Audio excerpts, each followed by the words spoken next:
Hello there, ladies and gentlemen. This is Orphanlast, aka Skylar Madison. Today I'm going to be doing a little adjustment to my logo. This is probably going to be the last time in a really long time that I'm going to adjust my logo. I want to take a moment here and show you guys kind of the evolution of my logo over time. Okay, so this is the first time that I ever created my logo. I think it looks awesome. I drew it with pencil and paper, and it says, "We appoint our own authorities," in negative space here. I wound up getting rid of that.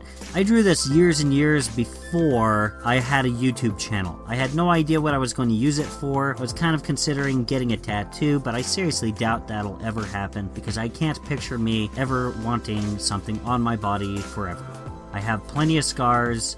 That works for me. And early in my channel's history, I wound up using it like this. I think that's pretty cool. What I'm thinking about doing is getting rid of this halo entirely. It gets in the way and it doesn't scale well with everything else. I never really actually thought of it as part of my logo design, but I wound up treating it as if it was. Just so that everything scales well, I'm getting rid of the halo and all that. And then, more recently though, I started to use this.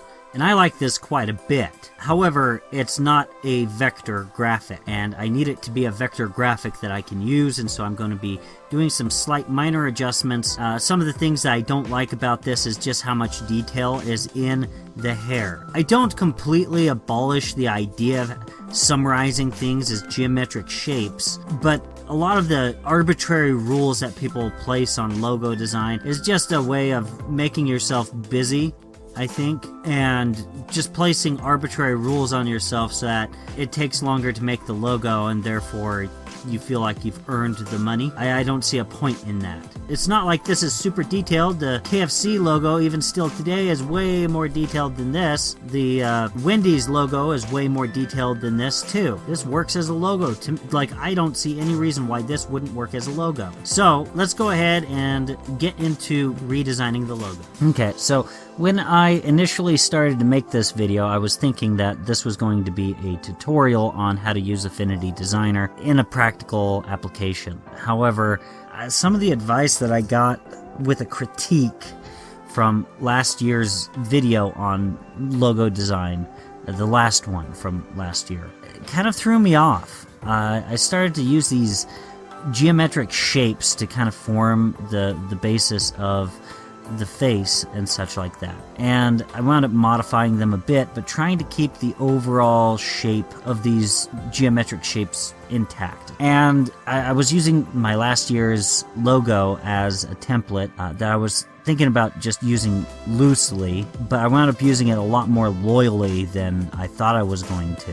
When I wound up using all of these geometric shapes and trying to keep them 100% intact, or as much intact as humanly possible, what I found was I hated my logo.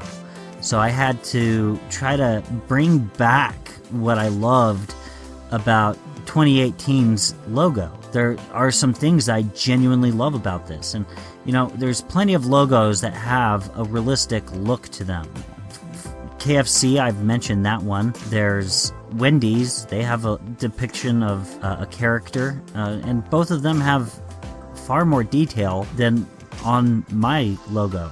The original Johnny Walker logo, or even the one that they've been using for the last few decades, before they updated it again, was a fairly realistic looking Edwardian dandy, whereas their more recent one wound up doing the same thing that everyone else is doing. They made it a little bit more of a series of geometric shapes. You can still see that it's supposed to be an Edwardian dandy, but it doesn't look as interesting. I don't understand why companies do this. Or do they give their graphic designer instructions? Hey, I want this to be a series of nonsensical geometric shapes that reflects our values. Is that what they're doing? Is that how the conversation goes? I don't understand that. There comes a point in time where everyone gets inundated with a series of nonsensical geometric shapes representing companies, and this new company comes onto the scene, and that company may very well be awesome. But their logo is a series of geometric shapes, and everyone's reaction is, "Hey look, another series of geometric shapes with colors on it."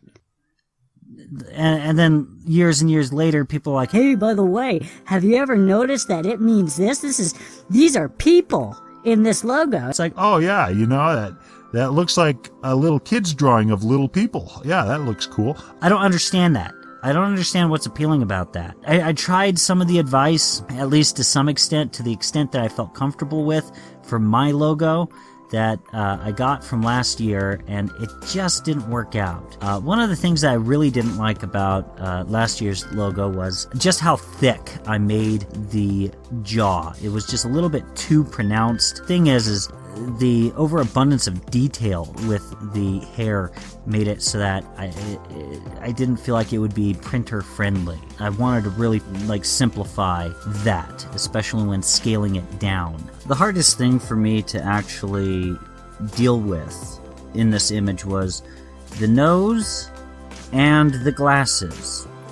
How the nose interacted with the glasses. Notice how it's layered on top of the glasses.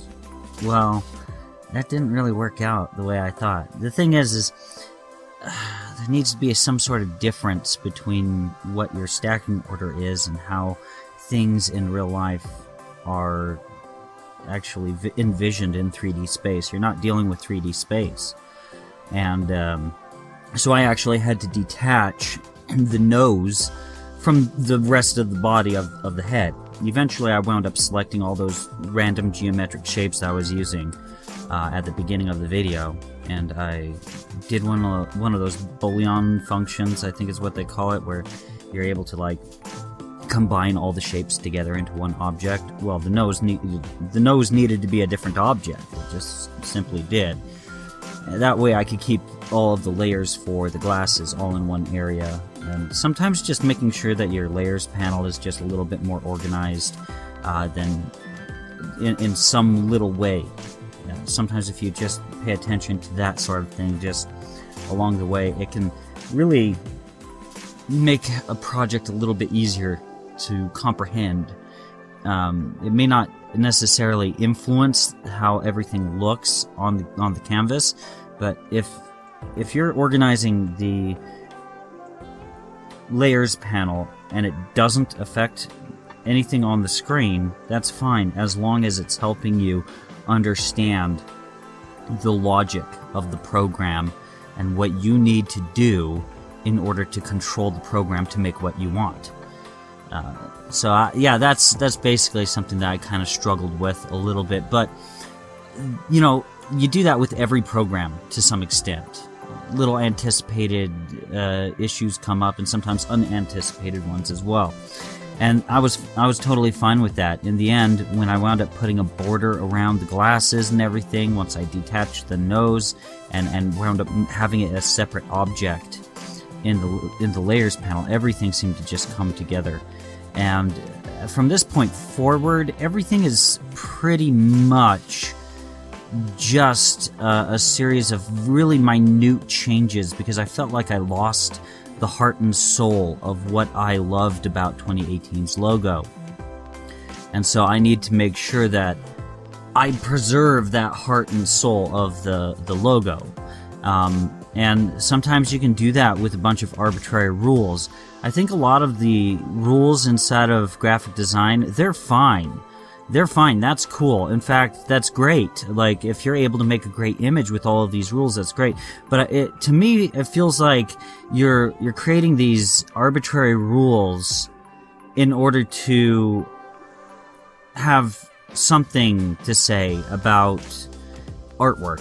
It doesn't make sense. I'm like, for those that aren't artistic, it seems like these rules would need to exist, and yet it's not that the rules are wrong as well. That's the funny thing about graphic design, because it is an art form.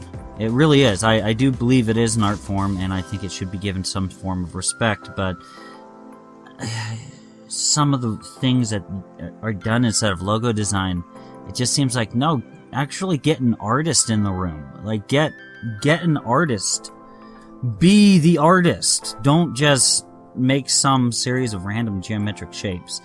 At least this is how I feel. I might be someone in the minority. Maybe some people are like, oh yeah, I totally can identify with a company if their logo is just a series of geometric shapes. I don't get it.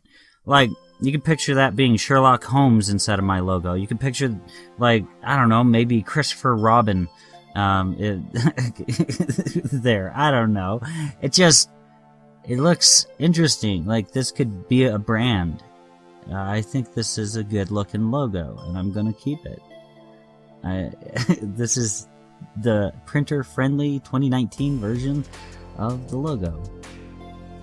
Anyways, guys, that pretty much concludes it for this video. If you guys enjoyed it, please like, share, and subscribe. If you guys would like to get more notifications from me, feel free to click on the bell, or go ahead and follow me on Twitter. If you guys would like to see more content from me, feel free to click on anything that's appearing on the screen.